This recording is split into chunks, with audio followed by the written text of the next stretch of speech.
Head now to our Kitchen World Kitchen, where we are continuing Dessert Week, and we have Chef Gretchen from NCCC. We were just giggling at all the things that we have to do. Construction here. You just never know. You never know what's going to come at you. That's fine. That's fine. We are making one of my favorites, and we were just talking about that the last time you were here. Yes, sticky buns. Sticky buns and cinnamon rolls. Yes, this is always prominently featured at my house on holidays, so I wanted to share with everyone else our little tradition. So this is what we always make. My mother used to make them. Yeah, my mom Korean mother would always make them, and I would sit there until they came out of the oven, hot and warm, and just melt in my mouth. I know. That's why I did two versions. You can do just the regular glazed, or you can do the sticky bun sort of version. Same dough, so you can go either way with it. You can make the dough and then two different versions for everybody. A dough that has to rise, the yeast dough? Yes, don't be intimidated. No, nobody should be intimidated or scared. I promise, it's not scary. Look, this is it. This is all the ingredients. It doesn't matter. There could be two ingredients. I could mess it up. No, I promise we won't mess it up. I will teach you everything you need to know about bread making, and it'll be fine. Time that you need for this, because you can't just, you have to wait for the dough to rise. Couple hours, you know, kind of start it, maybe go do some laundry, decorate, wrap some presents, come back to it kind of a thing. So, yeah, a little time. Now, I know that the yeast needs a little heat. So if your house is cold like mine, it's an old, drafty house, does that affect the time? Yeah, it won't rise as fast. It needs a nice kind of warm environment, like an 80-degree range it kind of likes. I know. No, I'll show you how to make a homemade proof box and everything, and yeah, no worries. Don't worry. We'll keep your drafty house warm. There are some of the ingredients. What do the people need? It's just sugar and salt, some melted butter, not too hot, 1 egg, whole milk. I have 2 different kinds of flour, bread flour and cake flour. Bread flour is stronger than all-purpose, gives it that kind of... What do you mean stronger? Bread. It has a higher protein content, which means it makes it stronger, more elasticity. Oh, I didn't know that. Yeah, and then our yeast, our instant active dry yeast. Would it make a difference if you just use the all-purpose that's in your cupboard? It wouldn't make a difference. The dough just might not be as strong. It just gives it strength. Breaks it. Okay. Just gives it a little... We'll get started, I'm assuming, with the dough first? Yes, we'll start with the dough. In our next segment, we'll be back and we'll start mixing. Excellent. Maybe I'll have to try one of those that are already done. Sure. Or we'll build something in the back, too. Sure. Ellie, back to you. Thanks, Victoria. We're going to head out now to Lauren Hall. She's filling in for Emily Lenahan, taking a look at what's going on online. Hi, Lauren. Hey, good morning, Ellie. Hey, earlier in the show, we were talking about Time magazine. Chef Gretchen's working on a really great treat that has all of us excited here this morning, especially Victoria. Yeah, I am just eyeing. Well, when we just came back, I was eyeing which one I'm going to take while Gretchen is going to show us how to do the dough, which is what scares me. Kind of a different method. A lot of the time, they start off with your dries first, then you add your liquids to it. But this is kind of like liquids first, then we're going to add our dries last. So in the bowl, and we are using our dough hook today. I know, never probably gets a lot of use, but that's a trusty dough hook.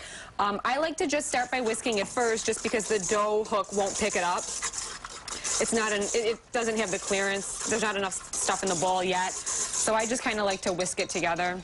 Is this enough dough to make what? How many? Like one pan? Do you use the little 10-ish, 8 to 12, depending on how you slice them, you know. Okay. So I'm going to add, I have my sugar, salt, and butter in here, melted butter. By not the way, hot. This is delicious. Are you? Yeah.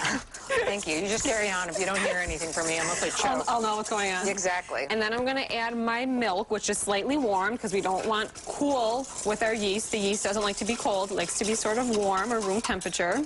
Because yeast is live. Are you? It is alive. It's alive right now. It's moving and being active. So we don't want to kill it. So we'll keep it nice and warm. Okay. So now I'm going to switch to my dough hook.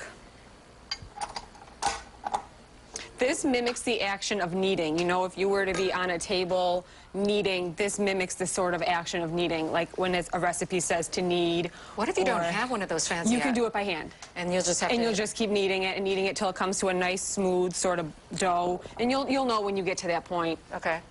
So what I'm going to do is I have my liquids in here. I have my bread flour, my cake flour. And last but not least, our yeast. And then the recipe says mix it for 4 minutes on second speed, which is like a medium sort of speed range, you know, that kind of a thing. Now, let's say you didn't have the mixer. You would still add everything together. You would like add everything together, and you would probably just use like a spoon or your hands to kind of combine it. And once it was combined in your bowl, you could take it out on your table and just keep kneading it for probably like 5 to 7 minutes, you know, depending on how ferocious of a kneader you are. Do you have to keep adding flour? Nope. There's enough flour in itself. I mean, you might have to keep a little bit on your board as you're working so it doesn't stick as much, but you shouldn't have to be adding a massive amount of flour, just enough so it doesn't stick a lot. Can you over-knead? Kind of, but probably not, especially if you're doing like by hand. In the mixer, definitely. I could over-mix it, you know what I mean, and tear the gluten strand so it doesn't play nice. But okay, when we come back, you'll show us what it should feel like. Yeah, I have some proofing already, so then we'll come back and start working with it. Excellent. All right, thank you very much. Ellie, they're delicious. Back to you. The name of the day is sticky buns or cinnamon rolls. We've got two kinds. Both of the kinds. These are my favorite, and that's Ellie. So everybody's happy today. You have made, Chef Gretchen from NCCC has made the dough. Yeah, I have it proofing in kind of a pseudo proof box here. What you can do is if you don't have a proof box at home, and I doubt many people do, one way is to put like a little glass of water in your microwave and microwave it so it kind of creates steam, so it's nice and humid. And then to put your stuff in there, so that way it's small, it's confined, there's humidity, so a nice little proof box that way. Wait, so, you boil the water first in the microwave? Yeah, and then take it out and then put your stuff in, cover it up tightly with saran wrap. Some people just kind of cover it loosely with a kitchen towel. I like to do it with saran wrap so no drafts get in, so it's constantly rising, so it's working. Or I did it in the oven. You know, turn your oven maybe onto like 100, sort of, and just stick it in there. But don't forget to turn the oven off because yeast dies at 140, so you don't want to cook your yeast before you're ready to cook your yeast. How long would you leave it in there for? This has been in since 7:30, so this was about an hour and 10 minutes. And you can see that it's sort of doubled in size. When you touch it, kind of lightly springs back. So you're just looking for a couple telltale signs to know that your dough. Yep, this is ready. We're going to start rolling it out now. So we're just going to hit it with a little flour. And wow, that was like a gambling move. It was. I had a chef at school, and he said it's like a gun, like you shoot it out. Right. And I was like, wow, I never thought that. So what we're going to do is just roll it into a rectangle, because ultimately we're going to want to cut it sort of into our little pinwheels there. So you just want to keep a little rectangle shape. And then we're going to put our filling in, which is just some brown sugar and cinnamon. And you just want to keep it nice and rectangle. Now, I see you use the round pans. My mother used to always use the meatloaf pans, you know, because more of the edging then would get the caramel. Like a, yes, like 9 by 5 by 3, yes, like one of those. A loaf pan. Like a quick bread pan. Exactly, because otherwise, you know, that's my favorite part is the edge where you get that kind of crispy, the caramel, and I'm in love.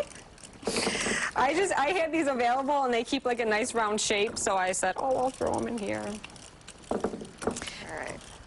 How are things going at NCCC? Fantastic. We are just winding up for the season. It's finals week, so the kids are all working on their final projects and practicals and whatever else they have going on. Do they actually have to take like a written final too? Yeah, some written, some like lab work where, you know, they'll be assigned a recipe and they have to work on it by themselves, and I judge them and grade them. Yeah, and I taste everything.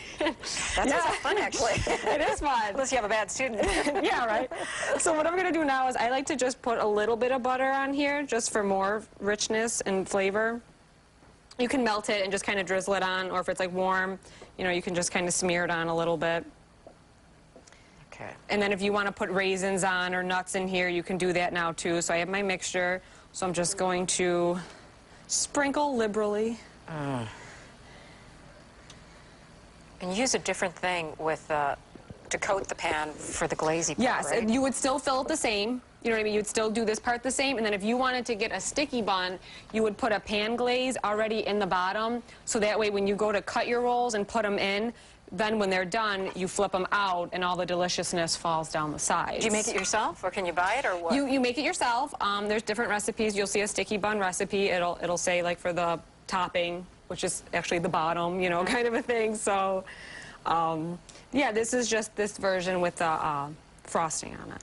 I just want to make this one recommendation to anybody. If you go to New York City, look up Greenberg's. And I believe they're on the Upper East Side. I think they moved. There's one on Madison Avenue. They have these little sticky buns that are all butter and, you know, the sweet, the nuts, everything. And it'll melt in your mouth and you'll be in love. So what I'm going to do is just kind of mark where I'm going to cut. So I'm going to get 8 out of here, but if you wanted smaller ones, you could certainly cut it into 10, you know, but I just kind of portion it out this way so I know. It's always that last one. It is, right? It never makes it. No. More filling on the ends. Yep. So you just want to cut, this is a serrated knife, so I'm not Ripping it apart. sort of like squishing the dough. I'm just kind of cutting it nice. And then we're just going to put them right into our pans. We are just in time. We've got about 30 seconds to fill that pan. No butter, no nothing on the bottom? Nope, it'll pop right out. Like I said, if you were to do the pan glaze or the sticky pan route, you would do it like that. You don't even put it to the edge. Nope, So it grows? because they're going to grow more. So you got to kind of leave a little bit of space in between for them to grow. They're going to proof a second time, and then once they've sort of doubled in size and they look ready to go, they're going to go back into the oven, probably like a 350, 375 oven. Maybe, you know, 18-ish minutes till they're a nice golden brown color, you know, somewhere Just in watch here. them. Yep, All right. just watch them. Well, I'm going to be watching them. We're going to take a break right now. When we come back, Mike Syka is going to let us know how long this rain and gray sky, how long it's going to last, and see if we're going to get any snow soon. Stay with us.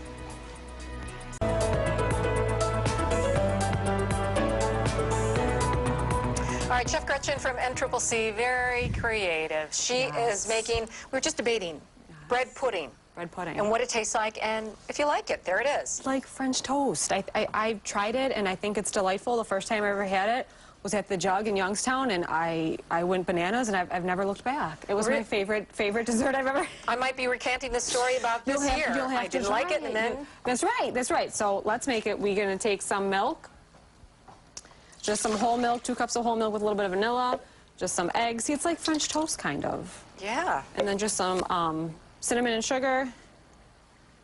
And we're just going to whisk it. My favorite thing in the whole world. And you just cut up while we were in Yeah, break. I sliced it up, just sliced up. If you had any stale ones left over, or you made a batch and you froze some because you wanted to purposefully make bread pudding, you know, just mix it up. And then it just, you have it already ready to go.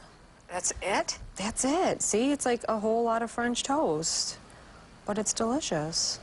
And you bake it in the oven for... Yep, you bake it for about 350, 35, 40-ish minutes, somewhere in there.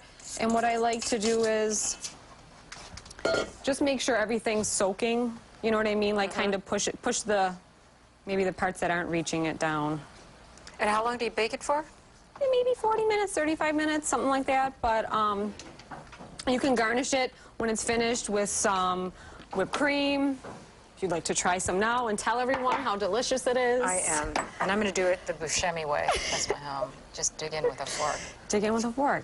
I mean, if you had some syrup or like a sauce with it, like a nice vanilla sauce would go well with it. It's really not a pudding at all. No, yeah, it's not really puddingy. It's just kind of like...